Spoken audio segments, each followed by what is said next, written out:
Someone decided you weren't allowed to know these existed. They were buried, bought out, or simply disappeared. Here are 42 inventions history tried very hard to erase. 1. Most people think of Wardenclyffe Tower as a quirky radio antenna that ran out of money. A harmless footnote about a brilliant eccentric who got too ambitious. That framing is doing a tremendous amount of work to hide what actually happened. Tesla wasn't building a radio station. He was attempting to transmit electrical power wirelessly through the Earth itself to every human being on the planet, completely free of charge. J.P. Morgan funded the project believing it was a transatlantic communication system. The moment Morgan understood the actual goal was free global electricity, he pulled the funding immediately. The quote attributed to him, på himself asking where you put the meter, captures the entire logic of the suppression in 6 words. Tesla's 1901 patents describe resonant Earth transmission, using the planet's own conductivity as a wire, a concept so far ahead of its time that engineers are still arguing about the details. The tower was demolished in 1917, officially for wartime security reasons, though Tesla's total financial ruin made any resistance impossible. Here's the part that should bother you. Modern wireless power transfer, the technology inside every phone charging pad you've ever owned, operates on principles Tesla outlined in those same patents. The most consequential power infrastructure project in human history was killed because it was too democratic. You cannot build the atmosphere, and that was the problem. 2. Wilhelm Reich gets dismissed as the eccentric fraud who built wooden boxes and claimed they absorbed invisible life energy. Easy to laugh at. The boxes sound absurd, the name sounds absurd, and his later theories provided more than enough material for ridicule. But here is what the dismissal consistently leaves out.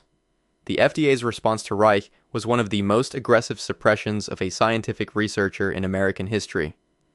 And whether his theories were valid or not, the government's behavior was not the behavior of an institution confident it was dealing with a harmless crank.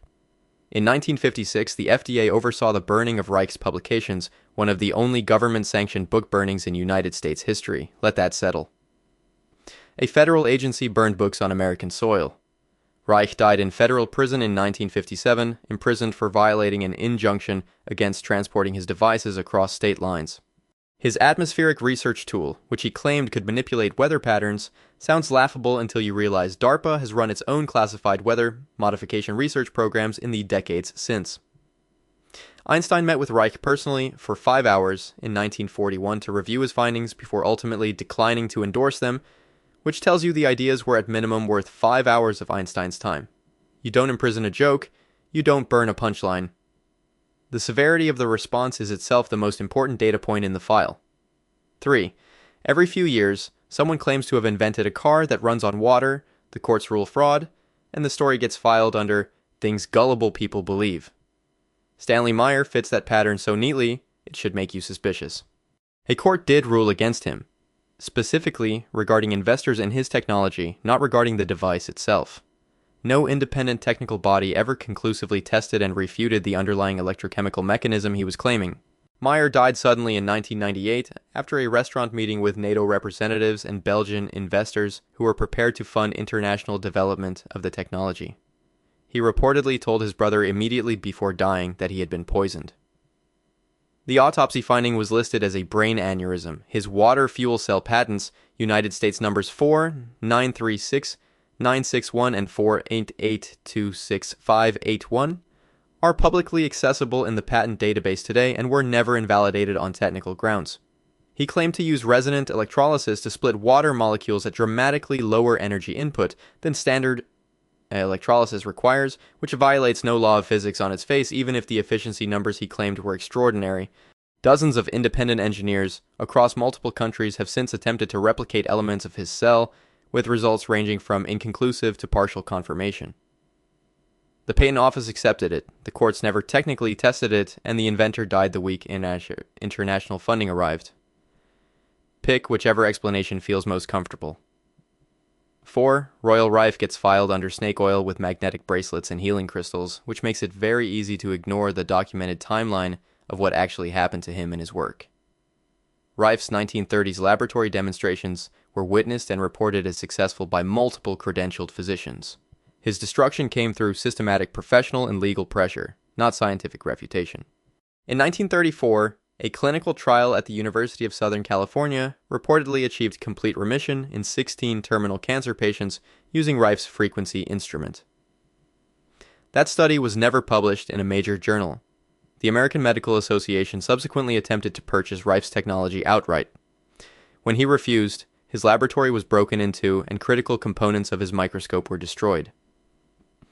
Dr. Milbank Johnson, who organized the 1934 trial, died suddenly before he could publish the results. His records vanished entirely. The core operating principle behind Rife's machine, that specific electromagnetic frequencies can selectively target and destroy specific biological cells, is not fringe physics. Photodynamic therapy, which uses precise light frequencies to activate compounds that selectively kill cancer cells, received full FDA approval in 1995. Ultrasonic tumor ablation is standard hospital procedure today. The mechanism Rife was working with was real. His laboratory was destroyed, his researcher died, and his records disappeared. 3 separate catastrophic coincidences in sequence is a pattern that has a name. 5. The story of Tesla's mechanical oscillator gets retold as a charming anecdote. Eccentric inventor bolts a vibrating gadget to a building, nearly shakes it apart, smashes it with a hammer before the police arrive. Funny. Harmless. Irrelevant to anything modern. What the anecdote version carefully omits is that Tesla filed formal patents for a resonance-based earth vibration system he explicitly described as the most dangerous invention he had ever conceived, and that he claimed it could destroy any structure on Earth given sufficient time and correct calibration. Patent number US 514169 describes a mechanical oscillator engineered to match and amplify the resonant frequencies of physical structures. The principle this relies on is not exotic. It's the same reason soldiers break step when crossing bridges, and every structural engineer learns it in their first year. If a vibrating force matches the natural frequency of a structure, the energy accumulates. The structure eventually fails. Tesla claimed in a 1935 interview that with a properly calibrated device and enough time, he could split the Earth in two. The United States military's High-Frequency Active Auroral Research Program, officially presented as atmospheric science, has been the subject of ongoing declassified discussion regarding resonance-based Earth and atmosphere manipulation for decades. A device that destroys targets by matching their natural frequency isn't a quirky party trick. It's a weapon that requires patience instead of explosives, which, historically, has made it significantly more frightening to the people in charge. 6. T. Henry Moray claimed in the 1920s that he could draw usable electrical power from background cosmic radiation with no fuel input, which sounds precisely like the opening of a story about someone being laughed out of every institution that would listen to him. What actually happened was more complicated. Moray demonstrated his 50-kilowatt device to engineers, government officials, and deliberate skeptics repeatedly in open field conditions far from any power source, and not one witness who observed the demonstrations on record claimed the output was fabricated. It was stolen and dismantled by someone with access to the laboratory, not debunked by anyone with a technical argument. Moray used a specialized detector element in his circuit that he never fully disclosed. It behaved consistently with semiconductor properties decades before the transistor was invented, which is either remarkable foresight or remarkable luck. Soviet agents made multiple documented attempts to acquire the device. Moray survived a shooting attempt in his own laboratory. His book, The Sea of Energy, remains in print and details a theoretical basis for cosmic ray energy conversion that subsequent physics has not definitively closed the door on. The device was ultimately destroyed by an associate named Judd, who smashed it with a hammer during a live demonstration. The motive was never publicly established. If it was fake, you don't need to shoot the inventor and then smash the prototype. You simply let the next demonstration fail on its own. Nobody showed up with a hammer to debunk it, they showed up to end it. 7. Harry Hoxsey was a high school dropout selling herbal cancer treatments. The American Medical Association called it fraud. He was driven out of the country. The story fits every pattern of exactly the kind of thing that should be dismissed, and for most people, it is. The part of the story that gets quietly omitted is that a sitting federal judge who personally investigated Hoxsey's clinic stated in 1949 that the treatment appeared to work on the patients he examined. Hoxsey won a defamation lawsuit against the American Medical Association in 1950, while it's one of the very few such legal victories against organized medicine in that entire era. A court found that the AMA's campaign against him included deliberate misrepresentation. Several of his herbal formula components, including bloodroot and licorice root, have since been studied in peer-reviewed research and show genuine cytotoxic or immune-modulating properties in laboratory settings. His clinic in Dallas treated an estimated 12,000 patients before being forcibly closed by the FDA in 1960. His formula continued operating in Tijuana and reportedly still operates today under a different name. The legal record, the clinical documentation, and the botanical chemistry all tell a more complicated story than fraud.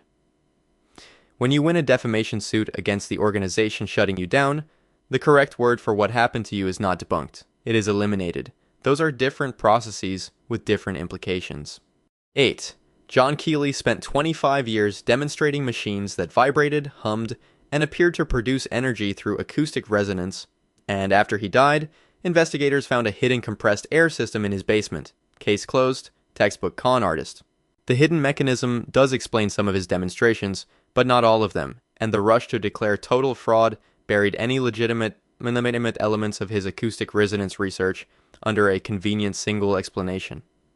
Maintaining consistent deception over 25 years across multiple countries before engineers from multiple governments would itself be a remarkable achievement requiring more sophisticated technology than a basement air compressor. The hidden compressor finding came from a single post-death inspection conducted by a motivated debunker, and independent verification of that specific claim was limited. Keeley's descriptions of interatomic and sympathetic resonance predate the language of quantum mechanics by decades while describing phenomena that quantum mechanics would later formalize. Acoustic cavitation, the production of localized plasma and significant energy bursts using sound waves, is now a documented and studied phenomenon. Researchers exploring sonoffusion have specifically noted the relevance of Keeley's conceptual framework to effects they observe in modern laboratory conditions. Finding one concealed mechanism in a 25-year body of witnessed work and using it to declare the entire field fictional is a logical shortcut that serves a conclusion rather than reaching one. The basement compressor is real. So is the question of what the compressor alone cannot explain. 9. Gearheads whisper about a carburetor that delivered fuel efficiency so far beyond standard engineering that its existence would collapse the economics of petroleum consumption overnight. Pure folklore, obviously. Internal combustion physics simply cannot produce those numbers, and anyone claiming otherwise is either confused or selling something, except the patents are public. Charles Pogue, a Canadian inventor, held 3 separate patents in the 1930s for a fuel vaporization carburetor. Canadian patent numbers 352035, 365144, and 391608, and a 1936 Winnipeg Tribune report documented a test vehicle achieving over 200 miles per gallon in verified conditions. Fish carburetor designs from the 1970s were purchased by a major oil company and shelved. That specific detail entered the public record through congressional testimony during the 1970s energy hearings, which means it was stated under oath, not posted anonymously on the internet. Vapor carburetors work by vaporizing fuel before combustion rather than atomizing it as droplets, and the thermodynamic case for dramatic efficiency improvement from that change is sound, not speculative. The EPA's own testing during the 1970s confirmed that certain vapor delivery prototypes achieved efficiency multiples of standard carburetors before the program was quietly discontinued. The patents are searchable. The congressional testimony is in the record. The efficiency gain is physically plausible. What has never been explained is why none of it reached your fuel tank. 10. Paul Pantone claimed a plasma vortex reactor tube could allow engines to run on nearly any liquid, including contaminated water, and he ended up in a Utah psychiatric institution. The narrative writes itself, and it writes itself so neatly that almost nobody reads what's underneath it. Independent engineers across Europe, particularly in France, replicated functional versions of Pantone's plasma reactor concept and documented measurable results, including significant emission reductions and demonstrated fuel flexibility before the research lost institutional momentum. French engineer Christopher Bollet documented working replications in the early 2000s with technical observations reviewed by qualified engineers. Pantone was committed to a psychiatric facility in 2004 after attempting to file international patents. The commitment order itself was disputed by supporters and raised procedural questions that were never publicly resolved. Plasma reforming of hydrocarbons. Converting liquid fuel sources into combustible gas using plasma arc technology is a legitimate and commercially developing field currently used in waste gasification systems. The plasma physics underlying Pantone's concept, separated from his more extreme efficiency claims, are consistent with known behavior of low-temperature plasma at atmospheric pressure. The committed man's underlying physics survived scrutiny in 3 countries. The institution that committed him never published a technical rebuttal, they published a diagnosis. A diagnosis is not a scientific counter-argument. It is a way of removing someone from a conversation without engaging the content of what they are saying.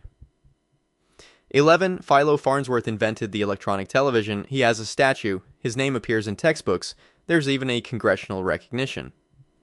By every available cultural marker, the man received his due credit. So, what exactly is the suppression complaint here?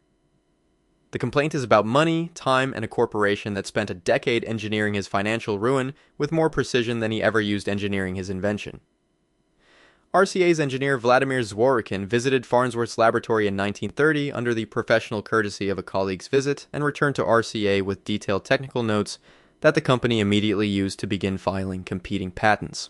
Farnsworth's critical legal victory came when his former high school teacher, Justin Tolman, produced a 1926 chalkboard sketch proving Farnsworth had conceived the fundamental design before Zworykin's work existed. RCA paid Farnsworth a single licensing agreement. The first time in the company's history, it had paid royalties to an outside inventor, but structured the deal to expire before mass television adoption made those royalties meaningful. Farnsworth spent his final years in alcoholism and declining health, reportedly telling his family that television had become a menace and refusing to watch it. He won in court. He lost in time. The corporation that took his invention put it in every living room on Earth and made certain the check cleared after the money stopped mattering. The statue is real, the theft was also real. Both things exist simultaneously without canceling each other out. 12. We are told the electric vehicle is a triumph of modern engineering over the limitations of early technology. A fresh chapter written by visionary founders who refused to accept the constraints of the internal combustion age. The timeline of this triumphant story begins somewhere around 2003 and involves a California startup. In 1900, 38% of American automobiles were electric. Electric taxis ran commercial fleets in major cities. Thomas Edison spent a decade developing an improved nickel-iron battery specifically for electric vehicles, and that research was effectively shelved after oil industry infrastructure investment made gasoline distribution economically dominant across the continent. General Motors produced the EV1 in the 1990s, a vehicle with documented consumer demand and waiting lists of people who wanted to purchase it. GM repossessed every single unit when California relaxed its zero-emission mandate and crushed them all. Their own customers circulated a petition with over 5,000 signatures asking to buy the vehicles outright. GM refused and proceeded with the crushing. The documentary record of this is not disputed. You did not get an electric car in 2024 because the technology finally matured. You got one because the 60-year agreement to not give it to you finally expired, and a different set of economic interests decided that transition was now profitable enough to permit. The history of the electric vehicle is not an innovation story, it is a scheduling story.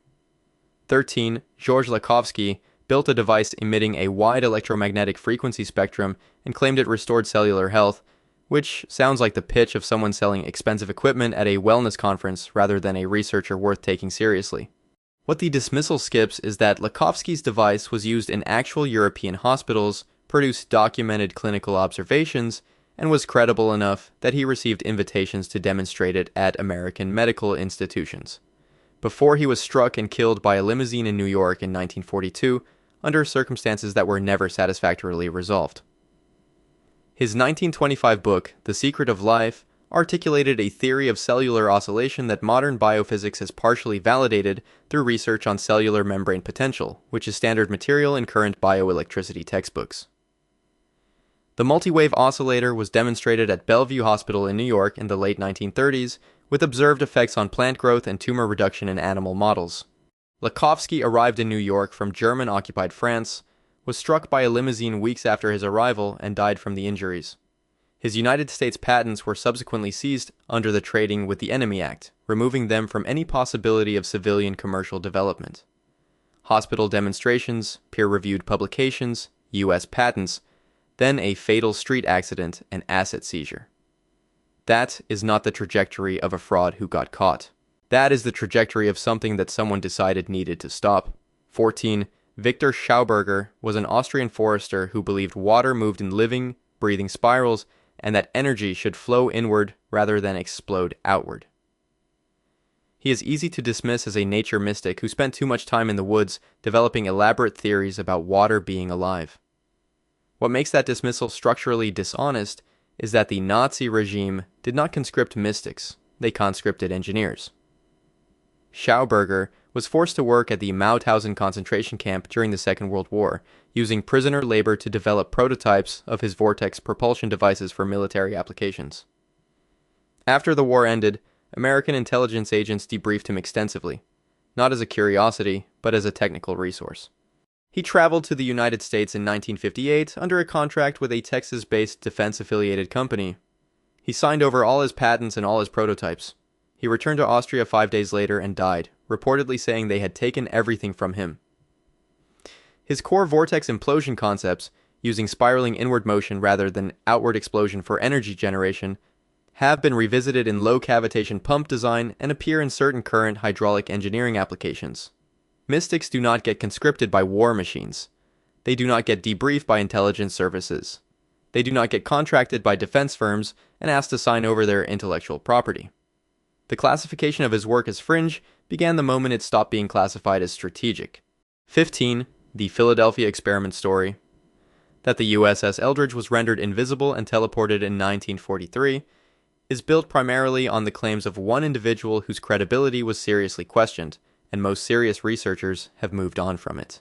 The extraordinary claim is almost certainly false, but the dismissal of the extraordinary claim has been remarkably effective at burying the documented reality of what the Navy was actually doing with electromagnetic hull treatment technology in that period. Operation Invisibility, a genuine Second World War program, involved wrapping naval vessels in electromagnetic coils, specifically to neutralize their magnetic signature and avoid triggering magnetic mines. That technology is confirmed, declassified, and standard on naval vessels today.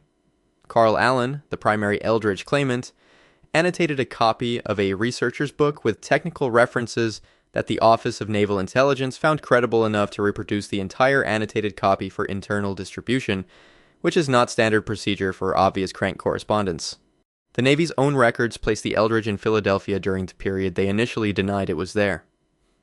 The specific lie about the ship's location regarding an ordinary matter suggests that something at that location during that period warranted concealment. You do not need the teleportation story to be true to notice that the Navy lied about where the ship was parked. Lying about something routine is itself the signal that something non-routine was occurring. 16. Tesla spent his final years broke, alone, and feeding pigeons in a hotel room, talking publicly about a particle beam weapon capable of destroying aircraft at 250 miles. He was elderly, desperate for funding, and clearly in decline. The death ray was the sad fantasy of a genius past his prime. The day after Tesla died in 1943, government agents entered his hotel room and seized every paper he had. That is a fact documented in FBI records that are partially available under the Freedom of Information Act. If the death ray was a fantasy, it was one the United States government wanted very much for itself. Tesla called the device the Teleforce weapon. A focused beam of charged mercury particles accelerated through a vacuum to near light speed and directed at airborne targets. His technical papers were reviewed by MIT scientists brought in specifically to assess the classified materials, who reportedly found the concepts more credible than expected, but incomplete in their current form. Directed energy weapons are now deployed on United States Navy vessels as standard equipment. They focus electromagnetic or particle beams for precision targeting at range. They operate on conceptually similar principles to what Tesla described in the documents the government seized from his hotel room. The government that took his blueprints spent the next 60 years building what was in them, and then classified the connection so thoroughly that his delusion is still the official framing of the story. 17. Cold fusion was announced by Pons and Fleischmann in 1989. Failed to replicate cleanly under scrutiny, and the physics community moved on with appropriate finality. The field is closed. The debate is settled. Anyone still working on low-energy nuclear reactions is either naive or running a funding scam. The United States Navy is naive then. The Navy's Space and Naval Warfare Systems Command Laboratory published peer-reviewed research documenting low-energy nuclear reaction results, specifically tritium and neutron production from electrolytic cells, in the journal Naturwissenschaften in 2002. NASA published positive low-energy nuclear reaction findings in 2017. Italy's National Energy Agency invested in replicated research through the 2000s and documented positive outcomes. The original 1989 failure to replicate was later partially attributed to differences in palladium electrode quality. Experimenters using different palladium sources consistently obtained different results, which is exactly what you would expect from a real but highly sensitive phenomenon rather than a complete fabrication. Industrial Heat, a North Carolina company, received a United States patent for low-energy nuclear reaction-related technology as recently as 2015 and attracted investment from a serious private equity firm. A technology that was definitively debunked in 1989 currently has active Navy research programs, NASA publications, and venture capital money. Debunked is apparently a process that takes longer than anyone initially estimated. 18. The idea that Rife built a microscope with 60,000 times optical magnification is immediately dismissible to anyone who knows that conventional light microscopes cannot exceed roughly 2,000 times magnification due to the physical diffraction limit of visible light. The physics do not allow it, therefore Rife's microscope was impossible, and anyone claiming otherwise is simply confused about optics.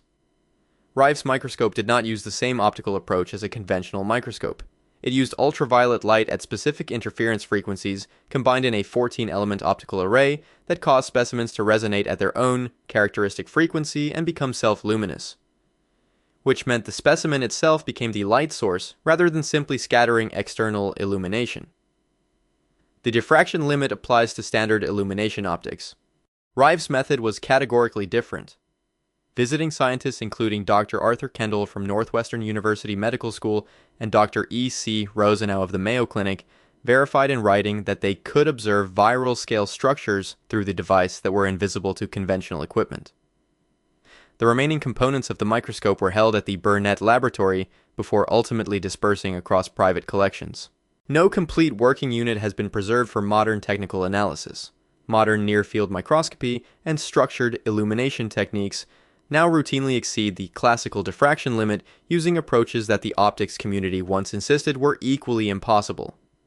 The impossibility argument defeats itself when the technology claiming impossibility eventually does the impossible through a different mechanism. 19. Atmospheric water generation. Pulling potable water from ambient humidity with no water source. Gets presented as a sleek modern innovation. Startup companies, sustainability conferences, design awards.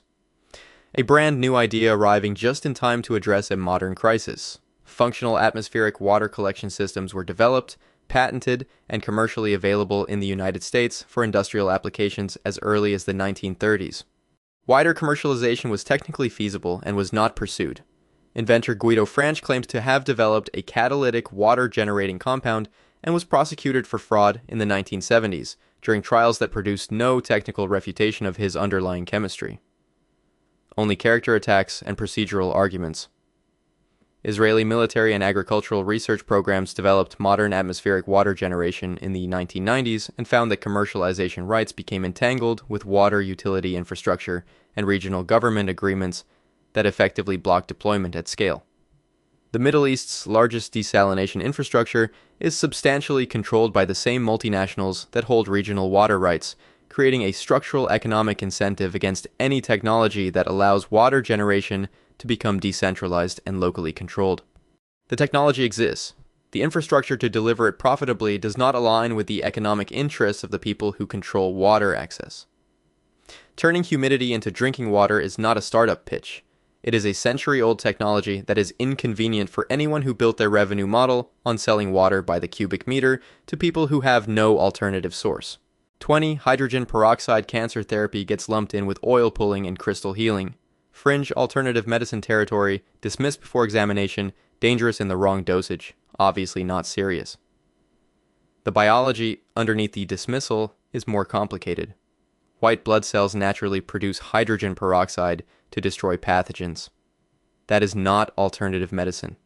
That is standard immunology found in any medical biochemistry textbook currently used in accredited medical schools. The suppression story here is not primarily about whether diluted hydrogen peroxide has therapeutic applications. It is about what happened to the practitioners who used it clinically and documented their outcomes. Dr. Charles Farr developed intravenous hydrogen peroxide therapy in the 1980s and compiled clinical outcome documentation. He subsequently faced repeated FDA actions and medical license challenges until his death.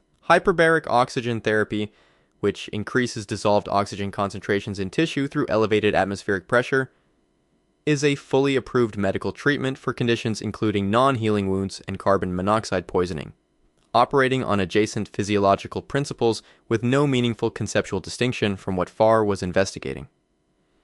Peer-reviewed research published since 2000 documents hydrogen peroxide's role in cellular signaling, redox biology, and selective pro-apoptotic effects in cancer cell lines. The chemistry your immune system uses every single day to kill bacteria is classified as dangerous pseudoscience when a physician suggests it as an applied treatment. Consistency in how we evaluate mechanisms based on who proposes them rather than what they are would be useful here. 21. Reich pointed metal pipes at the sky and claimed he could influence weather patterns through atmospheric organ manipulation. Even his most committed supporters quietly treat this as the moment he went too far, pipes aimed at clouds. The imagery is difficult to defend. DARPA has run classified atmospheric manipulation research programs. China's National Weather Modification Program is the largest operational weather control system in the world, employing over 35,000 people and covering roughly 5.5 million square kilometers. Cloud seeding using silver iodide has been operational United States military and agricultural technology since 1946, which is immediately after Reich began his atmospheric research and immediately after his publications began attracting attention. The Air Force research document titled Weather as a Force Multiplier, Owning the Weather in 2025 outlined intentional atmospheric modification as an explicit military objective and is publicly available for download. Reich's own documented records of his atmospheric operations, examined retrospectively by independent researchers, showed correlations between his operational periods and measurable local weather changes that were not definitively explained by coincidence. The man pointing pipes at the sky was imprisoned. The government that imprisoned him then built institutional programs with billions of dollars in funding to accomplish through established channels what Reich claimed the pipes could do. They just used bigger pipes and called the program Atmospheric Science. 22. Permanent magnet motors producing net positive energy violate thermodynamics. This is undergraduate physics, not a difficult or contested claim. Any system that outputs more energy than it receives from an external source contradicts conservation of energy. Anyone claiming otherwise is either lying or has made an error. Howard Johnson held United States patent number 4151431, granted in 1979, for a permanent magnet motor. The editors of Science and Mechanics magazine tested the device and reported observing net output in their publication. The patent exists in the searchable United States patent database today, issued in current. The thermodynamic objection assumes that the magnetic field is the only energy input. Critics, who argued these devices may tap domain-level quantum effects in ferromagnetic materials, have not been definitively answered in the peer-reviewed literature. Japanese inventor Kohei Minato's magnet motor was evaluated by Tokyo University engineers in the 1990s, who documented an input-to-output ratio they stated they could not fully account for using conventional motor theory. The United States Patent and Trade Office maintains a specific examiner protocol for perpetual motion claims that requires a functional working model before examination proceeds. Howard Johnson's device passed that review. You cannot hold a patent certified by the USPTO's own examining engineers as functional and simultaneously describe the concept as physically impossible. One of those two statements is wrong, and the patent certificate has a specific date on it. 23. After Royal Rife's work collapsed, his beam ray devices were quietly retired because they simply produced no results worth preserving. The devices were useless. The whole affair was a cautionary tale about wishful thinking in medicine. In 1939, a coordinated series of actions resulted in the arrest of Rife's primary distributor and the simultaneous confiscation of beam ray units from practitioners across multiple states. The simultaneity is the detail that matters. A spontaneous, coordinated, multi-state confiscation is not how useless devices are retired. Dr. Milbank Johnson, who organized the original 1934 clinical trial, reportedly completed a full manuscript documenting patient outcomes before his sudden death. The manuscript was never found. Multiple practitioners reported that confiscated devices were destroyed rather than stored as evidence, which is not standard procedure for equipment seized as proof of fraud. You preserve fraud evidence, you do not destroy it. Photodynamic therapy, using specific light wavelengths to activate compounds that selectively destroy cancer cells, received FDA approval in 1995. It operates on the explicit principle that specific electromagnetic frequencies can selectively interact with targeted cellular processes. The principle Rife was using was real enough to eventually become approved oncology. His laboratory was destroyed in a break-in. His researcher died before publishing. His devices were confiscated in coordinated raids and then destroyed rather than examined. If the device did nothing, you store it. You don't organize a national confiscation and then skip the part where you document what you confiscated. 24. The idea that viable cancer treatments have been systematically suppressed requires believing that thousands of oncologists globally are participating in a coordinated silence for profit. That is a conspiracy so large it collapses under its own organizational weight. The suppression doesn't need conspiratorial oncologists. It needs patent law, regulatory structure, and the documented economics of treatment versus cure, none of which require anyone to be evil, only incentivized. A drug that cures a condition generates one sale per patient. A drug that manages a condition generates decades of repeat prescriptions. That structural preference for management over cure does not require a conspiracy. It requires quarterly earnings targets and a patent portfolio. A 1953 United States Senate investigation, see the Fitzgerald Report, commissioned by a sitting senator, found evidence of coordinated suppression of cancer treatment alternatives by what the report's own language called organized medicine. The report was filed and has never been acted upon. Dr. Stanislaw Brzezinski produced documented tumor responses in pediatric brain cancer patients using anti-neoplastin therapy. The FDA pursued him for over 15 years while simultaneously attempting to patent his own compounds through the National Cancer Institute. Dr. Johanna Budwig's nutritional protocol was nominated for a Nobel Prize 7 times while facing active obstruction from German pharmaceutical industry interests. Evil is inefficient and difficult to sustain. Incentive is tireless, self-replicating, and requires no meetings. 25. Tesla's bladeless turbine is taught as a noble engineering failure.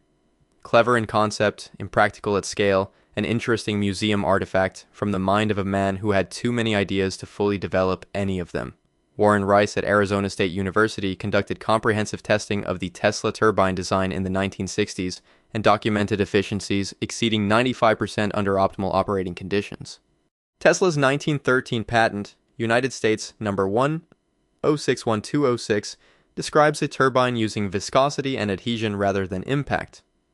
The rotating boundary layer effect is a validated fluid dynamics phenomenon that modern computational fluid dynamics has fully confirmed operates exactly as Tesla described. The turbine works. The materials science to build it at industrial scale now exists and has for several decades. Modern applications including micro-turbine power generation, geothermal energy conversion, and compressed air energy storage systems would benefit directly and significantly from the turbine's documented efficiency profile. They would also directly threaten the capital investments underlying established utility infrastructure if deployed at competitive scale. A 95% efficient power turbine has been sitting in a 1913 patent validated by university testing in the 1960s, confirmed by current computational modeling, and is still not generating electricity for anyone's home. That is not a failure of physics. Physics has been consistently enthusiastic. That is a failure of permission, and permission is controlled by people with a reason to withhold it. 26T. Townsend Brown claimed that high-voltage electrical fields applied asymmetrically to a capacitor could produce thrust without any propellant. Essentially, that electricity could create movement through what he called an electrogravitic effect. Standard physics offers no mechanism for this. Filed under crank science, shelved accordingly. In 1956, Jane's Defense Weekly, not a publication given to speculation about marginal theories, reported that major aerospace companies including Martin, Convair, and Glenn Martin had all opened active electrogravitics research divisions simultaneously. A 1956 classified Air Force document titled Electrogravitics Systems summarized the state of research in the field and explicitly described the potential findings as revolutionary. Brown's research was conducted under military contract. It was published in classified internal documents. The United Kingdom Aerospace Establishment held a dedicated conference specifically analyzing the technology as a potential competitive threat to conventional propulsion. Brown's research was entirely reclassified in the late 1950s, and subsequent attempts by civilian researchers to continue the work were blocked through security clearance pressure applied to their collaborators. NASA's Glenn Research Center has partially replicated the Biefeld-Brown effect in vacuum conditions, though the mechanism remains contested. When major defense contractors simultaneously open research divisions for a technology and then simultaneously classify and close those divisions, the appropriate word for what happened is not debunked. It is absorbed. Absorbed is what happens when something works well enough to become a secret. 27. A Swiss religious community called Methernetha claimed their device, the Testatica, produced continuous electrical output from ambient static charge with no fuel and no external power input. The community refused to allow comprehensive independent testing, convenient. Multiple credentialed electrical engineers who were permitted limited observation visits documented that the device appeared to produce sustained output with no identifiable conventional fuel source. Their written reports did not conclude fraud. They concluded that they could not identify the energy source from what they were permitted to observe. Swiss Federal Institute of Technology engineers who visited the community reportedly acknowledged they could not explain the output through standard electrical principles based on what they saw. The device closely resembles and apparently extends the design of the Wimshurst electrostatic induction machine, a real and functional piece of technology that exploits charge separation through rotating disks and has been understood since the 1880s. The mechanism is not theoretically impossible. The question is whether the device achieves self-sustaining output, and that specific question was never permitted to be examined with adequate instrumentation. The community's leader stated the device would only be released when humanity was spiritually ready for it, which is an unusual suppression motive but not evidence of fabrication. The observation record from credentialed engineers does not support fraud. The universe has arranged the situation so that the one group that apparently built a working device won't release it for theological reasons. The irony is complete.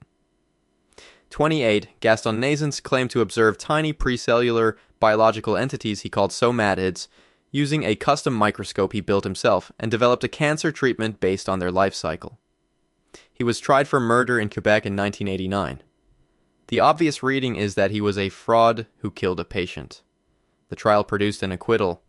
Naessens was acquitted specifically because witness testimony established that patients he had treated showed genuine and unexplained improvement in their conditions. His microscope, the somatoscope, was confirmed by independent scientific observers who visited his Quebec laboratory to reveal structures invisible to conventional light microscopy, using a combination of ultraviolet light and magnetic field interaction. The National Cancer Institute declined to conduct formal clinical trials of his treatment compound, designated 714X, despite documented petitions carrying thousands of patient signatures requesting evaluation. Pleomorphic microbial theories, the concept that microorganisms change form dramatically in response to host environment conditions, remain controversial in mainstream microbiology, but are not uniformly rejected. Antoine Bécham's 19th century somatid research is cited in legitimate peer-reviewed microbiology discussions. Naessens was acquitted in court. His microscope produced confirmed anomalous observations. The institution that claims to be actively searching for cancer treatments declined to examine the evidence. The system that says, "show us the data," has a waiting room reserved for data it does not intend to evaluate. Naessens spent his life in that waiting room. 29. Adam Trombley claimed a closed-path homopolar generator could tap zero-point energy and produce usable electrical output. Zero-point energy extraction is not accepted as a viable engineering proposition by the mainstream physics. The device sounds like a textbook-free energy fantasy with impressive terminology layered over nothing functional. Trombley and co-inventor Joseph Kahn held United States patent number 4883977 for a closed-path homopolar machine. A homopolar generator is a real electromagnetic device. The patent describes a real device, not a theoretical concept. Trombley demonstrated the device at the United Nations in 1989. Following the demonstration, the device was reportedly confiscated by Department of Energy agents, and Trombley received a formal order restricting his ability to discuss the technology publicly.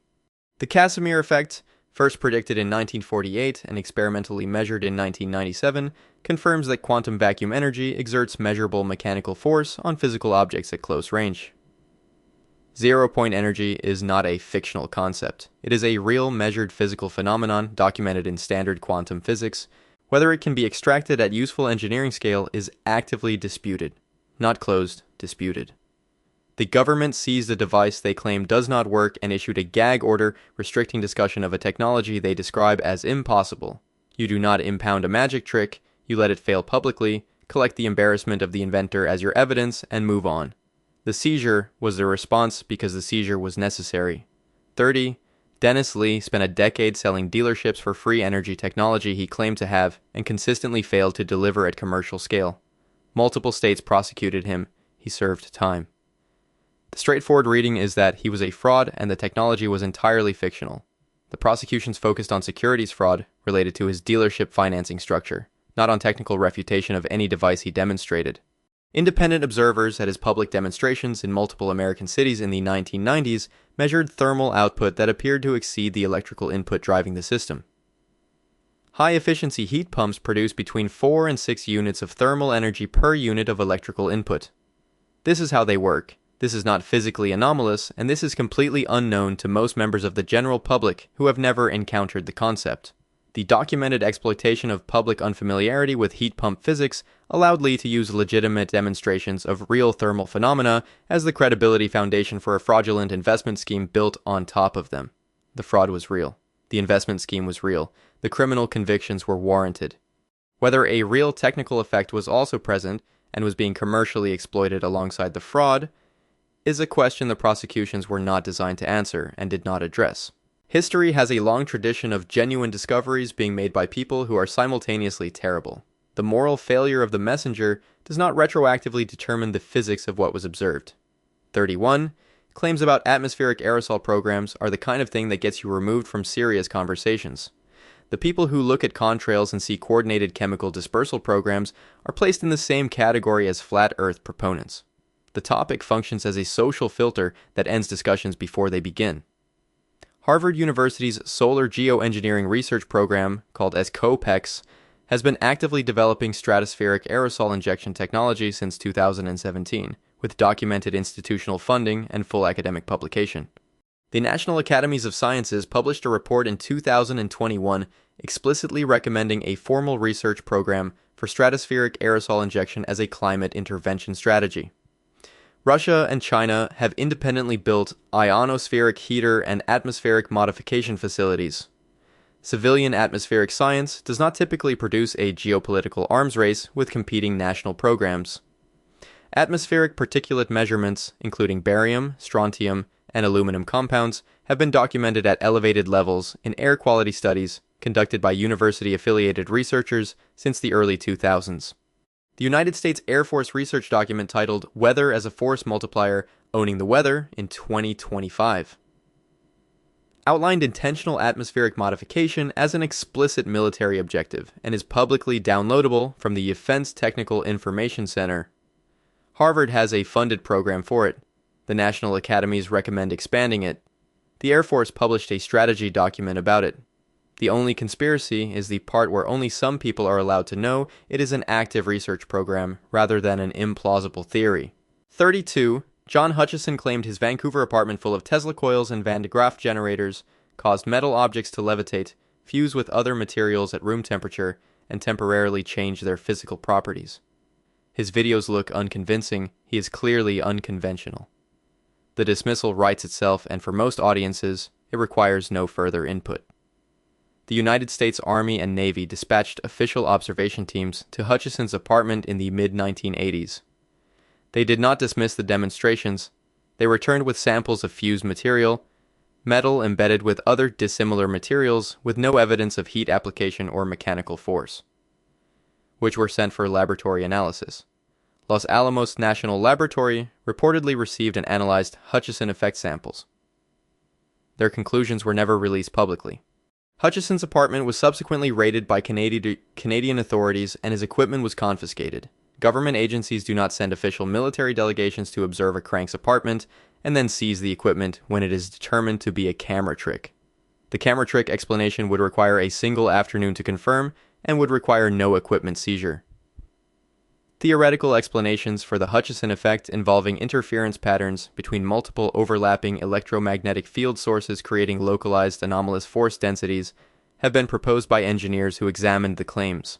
The Army sent teams, the results got classified, the equipment was seized.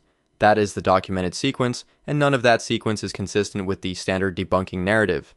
33. Earthquake prediction is settled science that has simply produced consistently negative results.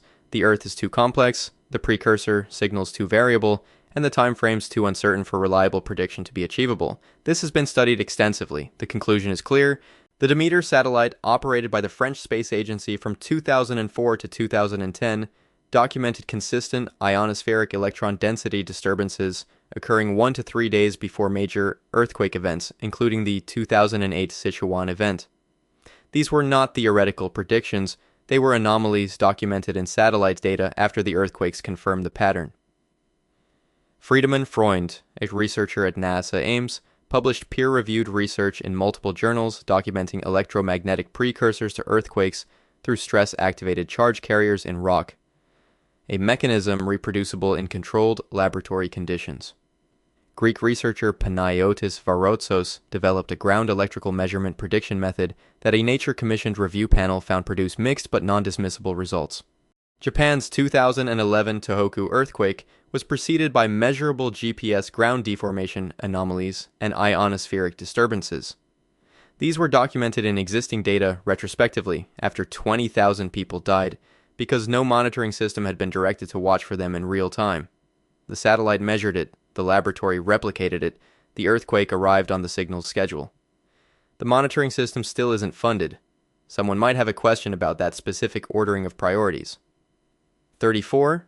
Orgonite, resin, and metal composite objects, sold at markets alongside healing crystals, is obviously decorative pseudoscience for people who prefer their physics to have an aesthetic dimension. The underlying Reich framework is indefensible, the products are overpriced, and the entire category belongs with homeopathy and gemstone therapy in the section of the store you don't visit. The biological principle underneath the dismissal is not fringe. The idea that living organisms interact with electromagnetic fields in ways that affect biological function is the foundation of bioelectromagnetics, a legitimate research field with its own peer-reviewed journal, the Bioelectromagnetic Society, founded in 1978. Pulsed electromagnetic field therapy, PEMF, is currently FDA cleared for bone healing and has active clinical trial programs for depression and neurological conditions, including Parkinson's disease. Robert Becker's research, documented in his 1985 book The Body Electric, established bioelectric field measurements in tissue regeneration and led directly to current PEMF clinical applications through a pathway of peer-reviewed publication. Magnetoencephalography and SQUID magnetometer technology, standard neuroscience instruments, measure the magnetic fields generated by human neural tissue as a diagnostic tool. The specific claim that human tissue generates in response to coherent electromagnetic fields is not alternative medicine, it is how your brain scan works. The resin jewelry may be nonsense. The principle Reich was imprisoned for is now FDA-cleared therapy. He was ahead of the science by 40 years. The imprisonment was not. 35. The discovery of bacteria capable of degrading plastic polymers has been celebrated as a recent scientific breakthrough. A timely solution emerging just as the scale of plastic pollution becomes undeniable. The framing implies that before these recent announcements, no such biological degradation mechanism was known to exist.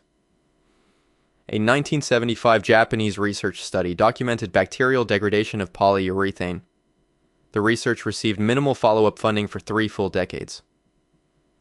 Ideonella sakaiensis, the polyethylene terephthalate-consuming bacterium that generated global headlines in 2016, was presented publicly as a new discovery when it represented the confirmation of a biological degradation mechanism that had been independently observed multiple times in prior literature. Howard Levinson's 1972 report for the Environmental Protection Agency on biological plastic degradation explicitly recommended research investment. That investment was not made. The report is archived in the EPA's public document system. The global plastics industry generates approximately $600 billion annually. A scalable biological plastic degradation process would threaten the fundamental economic model of an industry that depends on plastic being effectively permanent, both as a material that requires replacement and as waste that drives regulatory narratives rather than solutions. The bacteria were always present in the environment doing what bacteria do. The funding to find them and develop them was not present. There is a specific and documentable reason the funding was not present, and it is not scientific complexity. 36. Louis Pasteur won the debate about what causes disease. Antoine Béchamp lost. Germs cause disease by infecting hosts. Terrain theory. The idea that the host's biological environment determines whether infection occurs was a 19th century competitor framework that was correctly set aside as the germ theory proved its explanatory and clinical power. The binary conclusion requires ignoring what has happened in microbiology since 1900. Helicobacter pylori, the bacterium responsible for the majority of stomach ulcers, exhibits documented pleomorphic behavior, changing from its standard rod form to a coccoid form under environmental stress conditions with substantially altered virulence characteristics in different forms. Mycobacterium tuberculosis demonstrates a dormant cell wall deficient form that evades standard antibiotic treatment entirely, which is a clinically critical problem currently without an adequate solution. The concept of the human microbiome, that the internal bacterial ecology of a host body fundamentally shapes disease susceptibility and outcome, is entirely consistent with Béchamp's terrain theory framework, which stated that the host environment determines whether a pathogen causes disease. Royal Rife claimed to observe pleomorphic transformation under his microscope. Gaston Naessens claimed the same. Neither claim has been definitively disproven through controlled examination, because neither device has been preserved for modern analysis. The man who lost the 19th century argument anticipated antibiotic resistance, the microbiome, and terrain-dependent immunity. Winning a scientific debate in 1880 does not make you correct about everything that develops in the following century and a half. 37. The High-Frequency Active Auroral Research Program in Alaska is a legitimate atmospheric science facility studying the ionosphere. The conspiracy theories surrounding it are unusually elaborate, technically dense, and entirely without credible foundation. It is a radio telescope array operated by the University of Alaska.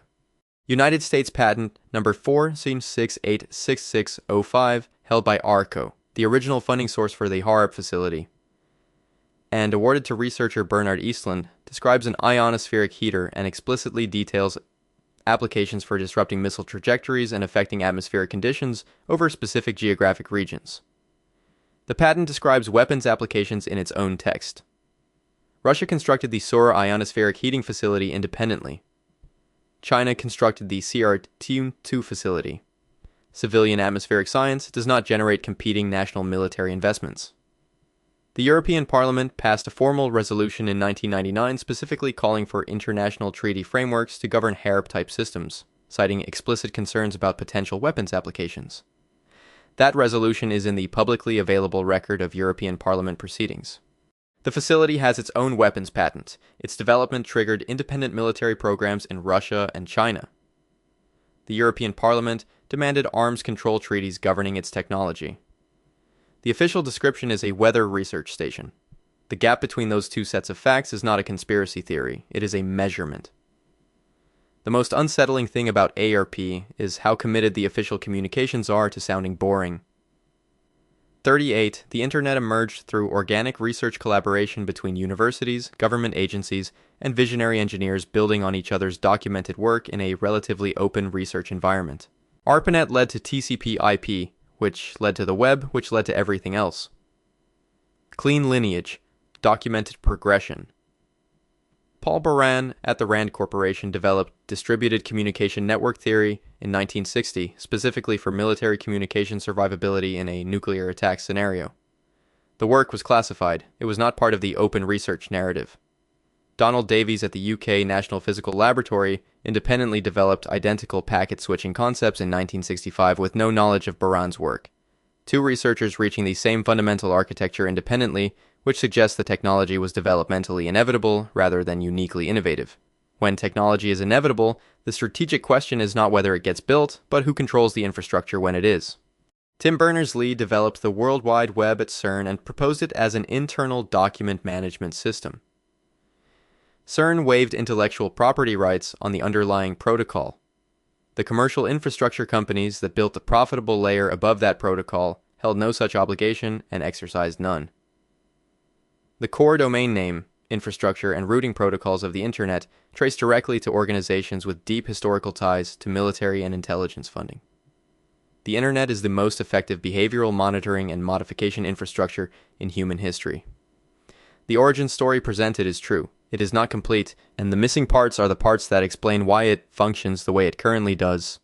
39. Using sound waves to levitate objects is science fiction shorthand, a visual trick for movies set in the future or the far past.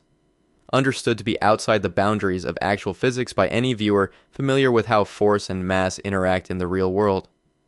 NASA's Jet Propulsion Laboratory uses acoustic levitation routinely in laboratory conditions to handle materials without contamination in microgravity simulation experiments. Researchers at the University of Bristol demonstrated three-dimensional acoustic manipulation and movement of physical objects in 2015, published in Nature Communications, a peer-reviewed journal with a rigorous editorial process. The technology works. The suppression story here is not recent. Researchers who proposed macro-scale acoustic lifting in the early 20th century found their work simultaneously appearing in classified military acoustic weapons research with no credit established and no public connection acknowledged. Ancient megalithic construction has been repeatedly examined through acoustic analysis. Researchers at Aalborg University have measured resonant properties in stone structures consistent with deliberate acoustic engineering, raising documented questions about construction techniques that mainstream archaeology has not answered with physical evidence. You can watch a video of NASA levitating a droplet with sound. The argument that acoustic lifting is impossible is not a physics argument, it is a scale argument. Scale is an engineering problem constrained by available materials and investment. It is not a law of nature, and claiming that it is has been a reliable way to close conversations that someone found inconvenient to continue. 40. Pre-industrial agriculture was subsistence-level technology, operated by people who were simply surviving with what they had. Modern industrial farming represents a genuine advancement in productivity, nutritional output, and land efficiency. We learned, we improved, we moved forward. Terra preta soils found throughout the Amazon basin are between 2,000 and 4,000 years old. They are dramatically more fertile than the surrounding native soils. They appear to regenerate themselves, a property that no modern soil amendment or agricultural input has replicated. Modern agricultural science has been attempting to reverse engineer them for decades and has not fully succeeded. The charcoal component of terra preta, now called biochar, has been identified as the key functional element.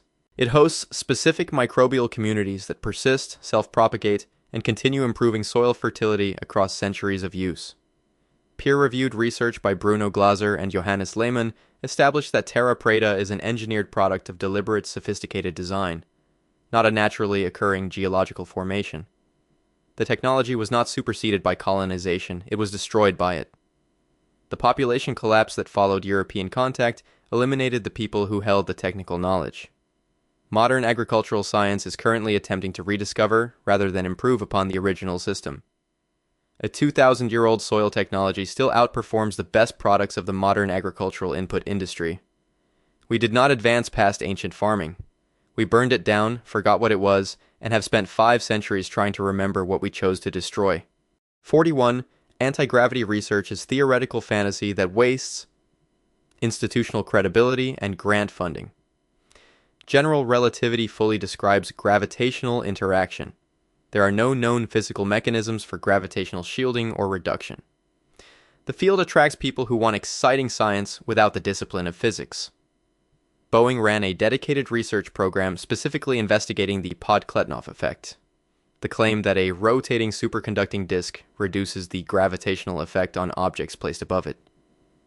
From 1996 to 2005, under the project name Green Glow. British Aerospace Systems ran a separate program under the same name, with BAE's chief scientist Ron Evans stating publicly that anomalous gravitational effects had been observed but could not yet be explained through standard physical models. Yevgeny Podkletnov published results in 1992, documenting a 0.3 to 0.5% reduction in weight for objects above a rotating superconducting disk. a small but measurable and specific claimed effect. NASA's Marshall Space Flight Center initiated a replication attempt in 2001. The results were described as inconclusive but not negative. The program was defunded before completion. Boeing ran it for 9 years. BAE observed anomalies their chief scientist described as real. NASA started testing it and lost funding before finishing. None of them published complete findings.